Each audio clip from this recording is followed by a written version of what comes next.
आदाब, नमस्कार। मैं वसीम अख्तर और आप देख रहे हैं द लीडर हिंदी। यूपी की जिला बरेली में 2 बड़ी कॉलोनियों को बुलडोजर से तहस नहस कर दिया, इसलिए कि बगैर लेआउट प्लान पास कराए काटी जा रही थी। ये कॉलोनियां किन की हैं बताएंगे। एक और मुस्लिम लड़की का मणिनाथ के अगस्त मुनि आश्रम में धर्म परिवर्तन हुआ है, वो कौन थी और अब उसका नया नाम क्या रखा गया, जानिएगा। 10वीं की छात्रा के सनसनीखेज अपहरण का बेहद चौंकाने वाला राज फाश हुआ है। अतिक्रमण हटाने के दौरान भाजपा नेताओं से खटपट के बाद नगर पंचायत के ईओ जांच की जद पर आ गए हैं। इसके लिए एडीएम प्रशासन और एसपी उत्तरी फतेहगंज पश्चिमी पहुंचे थे।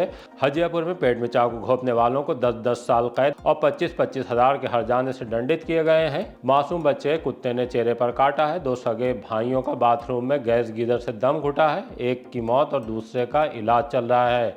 कल डिप्टी सीएम आ रहे हैं, खबरें और भी हैं, आइए सभी से रूबरू कराते हैं।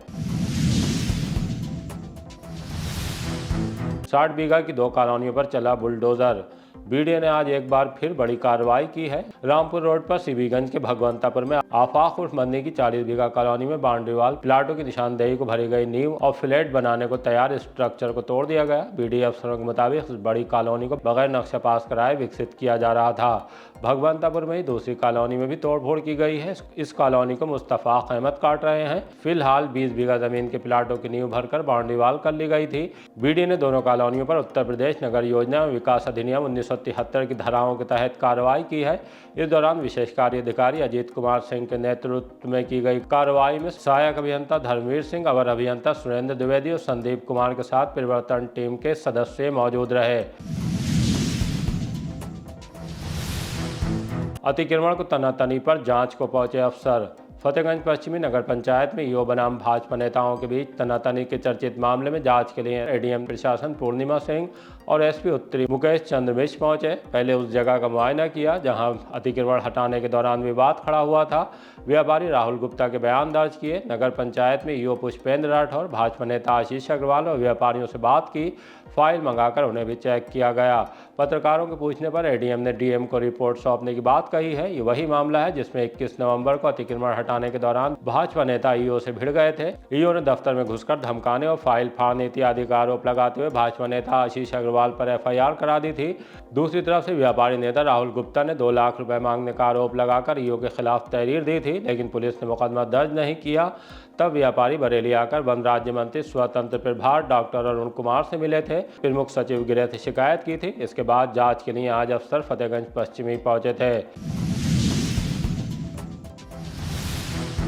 इश्क, मोहब्बत और फिर आसिया का विवाह। एक और मुस्लिम लड़की ने हिंदू धर्म अपनाने के बाद प्रेमी के साथ मणिनाथ के अगस्त मुनि आश्रम में फेरे लिए, मांग में सिंदूर भरवाया। उससे पहले पंडित के शंखधार के साथ बातचीत में आसिया नाम की इस लड़की ने इश्क मोहब्बत का किस्सा बताया।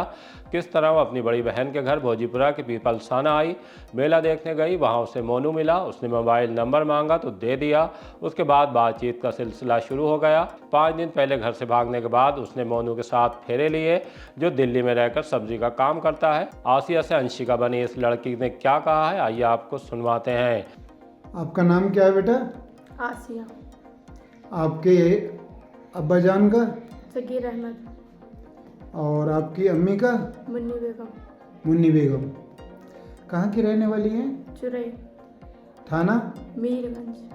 अच्छा, आप पढ़ी लिखी हैं थोड़ी बहुत? ना। पढ़ाई लिखाई बिल्कुल नहीं की? ना। मदरसे में गई कभी? क्या पढ़ा मदरसे में आपने? उर्दू की पढ़ाई की थी। उर्दू की पढ़ाई की थी। आपकी कितनी उम्र होगी? 20 साल। अच्छा, आज आप किसके साथ में आई हैं? मोनू। मोनू नाम है इनका? शादी करना चाहती हैं? हाँ। अपनी मर्जी से? खूब सोच समझ के? हाँ। किसी ने डराया धमका तो नहीं आपको? ना। तो आपकी जान पहचान इनसे कहाँ हुई? भोजीपुरा मेले में। अच्छा, मेले में भोजीपुरा। तो मेले में कैसे मिली आप इन्हें? जैसे मिलना था वैसे मिल गए। नहीं, फिर भी कैसे? तूने मुझे देखा, मैंने तुझे देखा? हाँ। फिर कैसे क्या हुआ? उन्होंने मेरा नंबर मांगा, मैंने दे दिया बात करने के लिए। अच्छा, एकदम नंबर मांग लिया? फिर बातचीत होती रही? हाँ। फिर प्यार का इजहार किसने किया पहले? इन्होंने, फिर मैंने। अच्छा, इन्होंने क्या कहा आपसे? कह रहे मैं तुमसे प्यार करता हूँ, बात करना चाहता हूँ। अच्छा, देखते ही कह दिया कि मैं तुमसे प्यार करता हूँ, बात करना चाहता हूँ? मतलब 2-3 दिन के बाद बोला था इन्होंने। अच्छा। फिर आपने क्या कहा? मैंने ठीक है। ठीक है। अच्छा, तो फिर आप शादी करने का फैसला हम दोनों का ही था। तो आप हिंदू धर्म भी अपनाना चाहती हैं? आप हिंदू धर्म को कब से मानती हैं? 4 साल से। 4 साल से मानती हैं। अच्छा, इस्लाम में आपको कुछ बुरा लगा? नहीं। जैसे 3 तलाक अच्छी लगती है? ना। हलाला? ना, हलाला कैसा लगता है? सही नहीं लगता है। बुरा लगता है। अच्छा, बुर्का वगैरह जो हिजाब वगैरह पहना के रखते हैं वो अच्छा लगता है? बुर्का हिजाब वगैरह आपको? नहीं, तो अपनी ज़िंदगी जीना सही लगता है बस। अपनी ज़िंदगी अपनी मर्जी से। हाँ। 10वीं की छात्रा के किडनैप का नाटक बेनकाब। नवाबगंज में हाई स्कूल की छात्रा के सनसनीखेज अपहरण में चौंकाने वाला राज फाश हुआ है। छात्रा का अपहरण नहीं हुआ, बल्कि वो प्रेमी के साथ खुद दिल्ली चली गई थी। वहां उसके पास पैसे खत्म हुए तो अपने हाथ पैर बंधा फोटो पिता को भेजकर उसने 15 लाख की फिरौती मांगी। उसके बाद ये रकम कम करते करते बात 10,000 तक आ गई थी। पुलिस ने इस पूरे खेल को खोल दिया है। छात्रा के साथ उसके प्रेमी और 2 अन्य युवकों को दबोच लिया है। अब तक जो जानकारी सामने आई है वो ये है कि छात्रा कोचिंग से लौटने के बाद प्रेमी के दोस्त के साथ सैटेलाइट बस स्टेशन आई। यहां पहले से उसका प्रेमी मौजूद था। वो उसके साथ दिल्ली चली गई। पुलिस अब चारों पर कार्रवाई की तैयारी कर रही है। 4 घंटे रहेंगे deputy CM Keshav Prasad. Deputy CM Keshav Prasad Maurya शनिवार को दोपहर 12:15 बजे स्टेट प्लेन से बरेली एयरपोर्ट पहुंचेंगे। कार से सीधे शक्तिनगर में दिवंगत भाजपा विधायक प्रोफेसर श्याम बिहारी लाल के घर जाएंगे। वहां से 12:45 बजे सर्किट हाउस आ जाएंगे। पार्टी के पदाधिकारियों और जनप्रतिनिधियों के साथ मीटिंग करेंगे। राम जी अधिनियम को लेकर उनकी सर्किट हाउस में ही प्रेस कॉन्फ्रेंस होगी। निर्माणाधीन परियोजनाओं का लोकार्पण और उसके बाद वो फरीदपुर के लौंगपुर में चौपाल करेंगे। यहीं से एयरपोर्ट के लिए वापस लौटेंगे और शाम करीब 4 बजे लखनऊ के लिए उड़ान भरेंगे। 15 लाख के डोडा के साथ 3 गिरफ्तार। भंवरा थाने की पुलिस ने देवचरा की पुलिया से करीब 50 मीटर दूर बल्लिया की तरफ जा रहे टेम्पो को रोककर उसकी तलाशी ली तो उससे 91 किलोग्राम डोडा बरामद हुआ है। तब टेम्पो में सवार 3 युवकों को हिरासत में लेने के बाद थाने ले आया गया। पूछताछ में उन्होंने अपने नाम अजरुद्दीन निवासी देवचरा, नईम और सलमान निवासी ग्राम बल्लिया बताया। थाना अध्यक्ष भमोरा सनी चौधरी ने बताया कि पूछताछ में पकड़े गए तीनों युवकों ने बताया कि वो डोडा छिलका और डोडा चूर्ण बदायूं से लाकर ढाबे और रास्तों में ड्राइवरों को बेचते थे। उनसे 2 मोबाइल भी बरामद हुए हैं। टेम्पो को भी सीज कर दिया गया है। उन पर एनडीपीएस एक्ट में मुकदमा दर्ज हुआ है। वरिष्ठ पुलिस अधीक्षक महोदय के निर्देशन में अपराधियों के विरुद्ध चलाए जा रहे अभियान के क्रम में यह आसूचना डेवलप हुई कि थाना भमोरा क्षेत्र अंतर्गत 3 व्यक्ति संदिग्ध एनडीपीएस पदार्थ के साथ जा रहे हैं। आवश्यक एहतियात बढ़ते हुए पुलिस टीम मौके पर पहुंची तथा नियमानुसार उनकी तलाशी ली गई। इनमें जो 3 व्यक्ति हैं, एक का नाम अजरुद्दीन है जो कि देवचरा भमोरा का रहने वाला है, दूसरा व्यक्ति नईम है तथा तीसरा व्यक्ति सलमान है।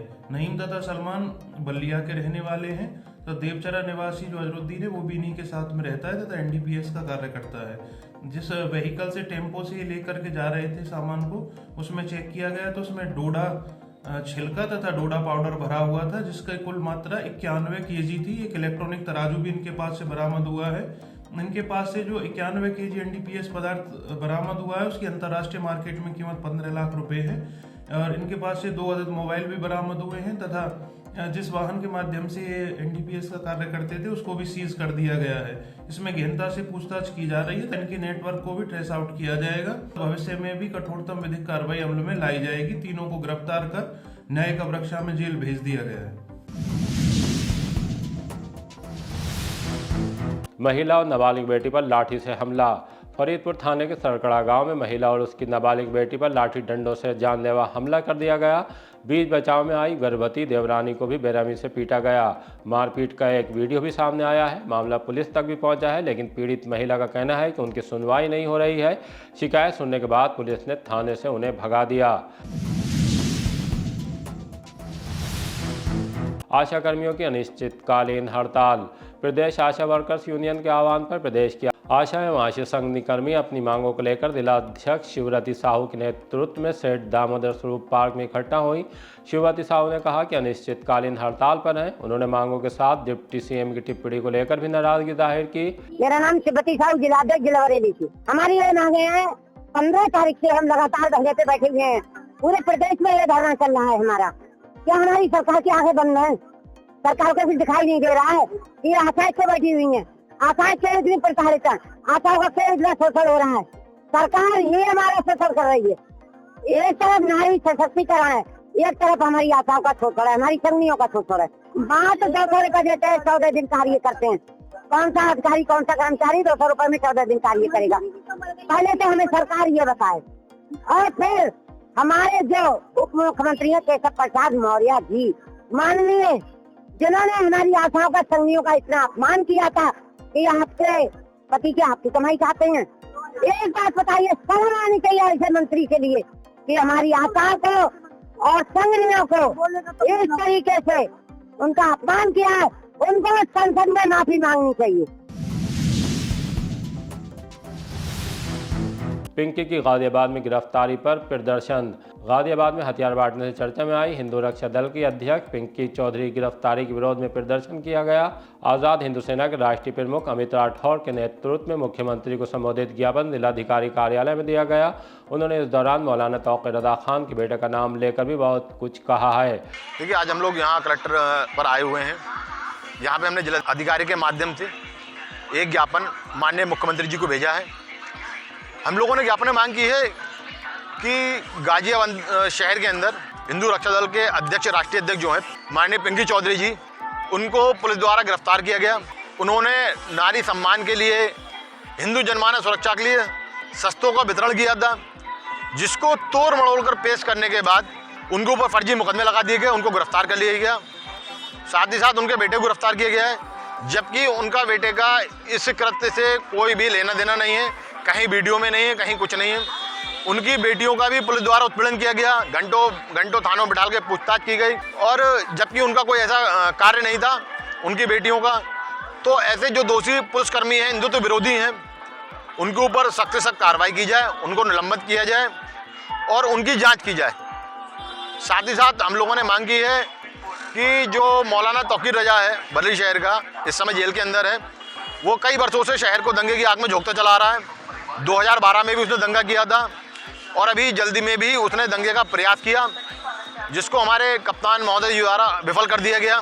परसों रात उसके पुत्र द्वारा शाहजहाँपुर में एक्सीडेंट किया गया, जिसमें उसकी गाड़ी की तलाशी में क्रिस्टल नामक ड्रग्स बरामद हुआ, लेकिन पुलिस से साठ-गांठ कर उसको तत्काल थाने से ही रिहा कर दिया गया। हम यही मांग करते हैं ऐसे पुलिसकर्मियों की जांच की जाए कि उसको कैसे रिहा किया गया। कुत्ते का बच्चे पर हमला, चेहरे पर काटा। थाना आंवला के बेटा चौधरी गांव में 5 साल के छोटे बच्चे पर घर के बाहर खेलते वक्त कुत्ते ने हमला कर दिया। वो चीखा तो पास ही अलाव जलाकर हाथ ताप रहे लोग दौड़ आए, कुत्ते को भगाकर बच्चे को बचाया। तब तक कुत्ते के चेहरे पर काट लेने से संजीव पुत्र विकास घायल हो चुका था। उसे इलाज के लिए जिला अस्पताल लाया गया है। ग्रामीणों का कहना है कुत्ते लगातार हमला कर रहे हैं, उसके बावजूद उन्हें पकड़ा नहीं जा रहा है। अमर ज्योति के कर्ता धर्ताओं पर FIR. Amar Jyoti corporation limited Rohilkhand Indu limited के नाम से फाइनेंस कंपनी चलाकर फ्रॉड करने वाले पप्पू मौर्य, उसकी पत्नी नीता, अमन मौर्य, कंचन मौर्य, सूर्यकांत मौर्य के खिलाफ एसीजेएम फर्स्ट कोर्ट ने मुकदमा दर्ज करने के आदेश किए हैं। बारादरी थाने के मोहल्ला कट्टा चांद खां की रहने वाली शीला पत्नी विजय का कहना है कि 4 साल में रकम दोगुना करने के भरोसे पर कंपनी में लाखों रुपए लगाए थे, पैसा हड़प लिया गया है। जब मांगा तो धमकाने लगे। पुलिस ने मुकदमा दर्ज नहीं किया तो फिर कोर्ट का रुख किया। कोर्ट ने मुकदमा दर्ज करके विवेचना के आदेश दिए हैं। अतिक्रमण हटने पर छावनी एरिया में क्या होगा? छावनी एरिया में लंबे वक्त के बाद अतिक्रमण को धराशायी कर दिया गया है। छावनी परिषद की तैयारी अब आगे सौंदर्यीकरण की है। उसके लिए तमाम काम प्रस्तावित किए गए थे, कुछ पूरे हो गए हैं, कुछ जल्द ही पूरे होने जा रहे हैं। आइए आपको सुनवाते हैं कि इस मामले में कैंटोनमेंट बोर्ड के सीईओ डॉक्टर तनु जैन क्या जानकारी दे रही है। छावनी परिषद बरेली में कुछ हमने इनिशिएटिव्स लिए हैं, जैसे जितने भी चौक हैं हमारे उन सबका सौंदर्यीकरण करा जा रहा है। युगवीना चौक का निर्माण ऑलरेडी हो चुका है, उसका जल्द ही उद्घाटन होएगा। और धोपेश्वर नाथ मंदिर के पास एक चौक है जो कि कई वर्षों से इसका चल रहा था कि धोपा चौक के नाम से इसका उद्घाटन हो, तो वहाँ पर त्रिशूल ऑलरेडी लगा चुके हैं और वहाँ पर एक बहुत ही सुंदर भगवान की मूर्ति भी जल्द ही लगेगी और उसका भी जल्द ही उद्घाटन होगा। इसके अलावा हमने एक सोल्जर चौक बनाया है जो कि बरेली छावनी परिषद के अंतर्गत है, और यहाँ पर एक बहुत सुंदर जो हम बनाने जा रहे हैं और जो हमारी संस्कृति से जुड़ा हुआ है वो एक इंडियन नॉलेज सर्कल चौक बनाएंगे, जिसमें कि जितनी हमारी पुरातन विश्वविद्यालय थे उनको दर्शाएगा, और उसके बाद उसके अंदर जितनी भी जो भी इंफॉर्मेशनल एजुकेशनल कैटेगरीज होंगी वो सारी उसमें प्रदर्शित करी जाएंगी। हजियापुर में चाकू मारने पर 10 साल कैद। थाना बारादरी के इलाके हजियापुर में 5.5 साल पहले युवक को पेट में चाकू मारकर लहूलुहान कर देने के मामले में कोर्ट का फैसला आ गया है। एडीजे कोर्ट संख्या 4 ने मामले की सुनवाई करते हुए जानलेवा हमले के मामले में दोष सिद्ध पाया। इस मामले में अभियोजन की तरफ से ऑपरेशन कन्विक्शन के तहत प्रभावी पैरवी की गई। 8 गवाह पेश हुए। एफआईआर में घायल पोथीराम के पिता दुर्गा प्रसाद का कहना था कि उनके बेटे को मामूली कहासुनी पर पेट में चाकू मार दिया गया था। कुछ लोग हॉस्पिटल में उसका इलाज चला। कोर्ट ने इस मामले में आरोपी विजय और उसके भाई अजय को 10-10 साल कैद और 25-25 हज़ार रुपए के हर्जाने से दंडित किया है। हर्जाना अदा नहीं करने पर 3 माह ज्यादा कैद काटनी होगी। अब आपको एक हिलाने और अलर्ट करने वाली घटना बताते हैं। पड़ोसी जिले बदायूं की है। मोहल्ला शाहबाजपुर जफा की कोठी के पास एक घर के बाथरूम में नहाते वक्त गैस गीजर से दम घुटने पर सलीम अहमद के 2 बेटों 4 साल के रयान और 11 साल के सयान की हालत बिगड़ गई। जब वो काफ़ी देर तक बाथरूम से बाहर नहीं आए तो सलीम की पत्नी ने आवाज़ दी। जवाब नहीं मिलने पर परिजनों ने गेट तोड़ दिया। देखा तो दोनों बच्चे बेहोश पड़े थे। उन्हें लेकर जिला अस्पताल पहुंचे। रैयान की सांसें थम चुकी थीं। बड़े भाई सयान को इलाज के लिए बरेली ले आया गया है। उसकी हालत सीरियस है। सलीम का कहना है कि जुमे पर बच्चे नहाने गए तो पड़ोस की दुकान पर बाल कटवाने के लिए चले गए थे। घर पर उनकी पत्नी रुखसार मौजूद थीं। इसी तरह की ताज़ा अपडेट जानने के लिए देखते रहिए द लीडर हिंदी। विदा लेने से पहले हमारी आपसे गुजारिश है कि हमारी रिपोर्टिंग पसंद आ रही है तो खबरों को शेयर कीजिए और हमारे चैनल को सब्सक्राइब करके हमारा हौसला ज़रूर बढ़ाइए। आप भी अगर हमसे कोई सूचना या सलाह शेयर करना चाहते हैं तो हमारे ईमेल एड्रेस theleaderhindi@gmail.com या मोबाइल नंबर 9837099181 पर मैसेज कर सकते हैं।